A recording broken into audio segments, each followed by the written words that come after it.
So you guys must be wondering why this Indian roller is not taking off.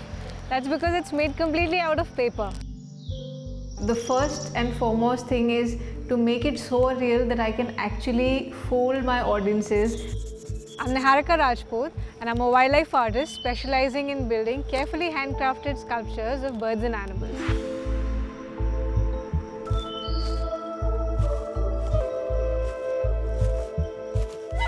My connect with nature, wildlife and birds per se is very personal and very spiritual.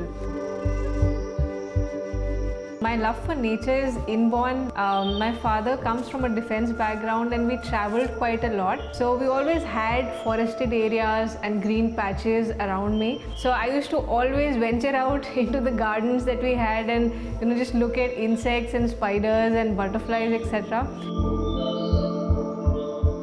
And one fine day I remember, seeing this white-throated kingfisher, and I remember thinking to myself that can a bird be so beautiful? Because I had always seen crows and pigeons, and I had never really seen a bird that was so vibrant and so beautiful and colorful.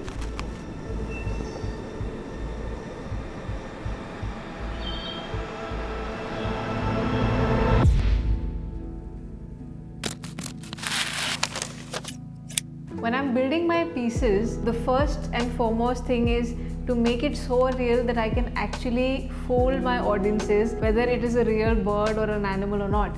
And to do that, I have to study the birds in as much detail as possible. So I not only have to understand the basic anatomy of the bird, I have to understand the posture of the bird, the color of the plumage, the texture of the plumage, how I want to place the feathers, how the sunlight reflects on the feathers. So I need to have all those things in mind before I start building my piece and ultimately create something that is so realistic that it can actually fool anyone.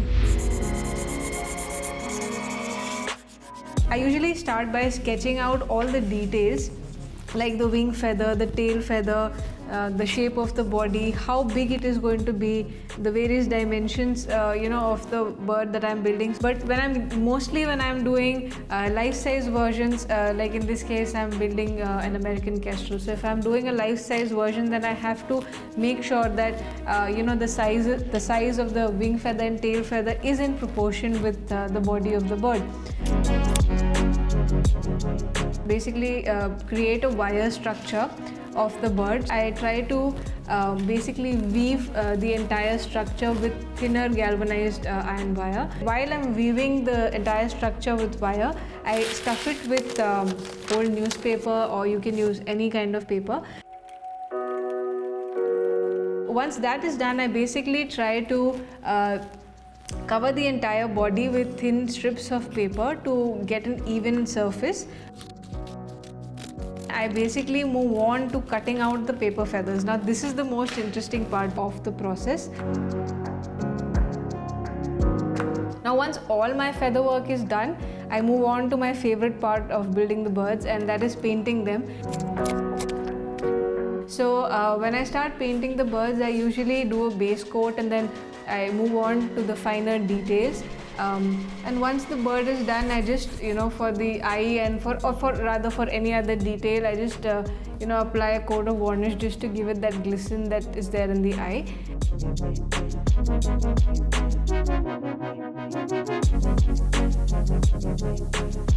Living in this Anthropocene age where human activities have done so much damage, so the least that we can do is at least educate ourselves, become more aware, start contributing in whatever ways we can.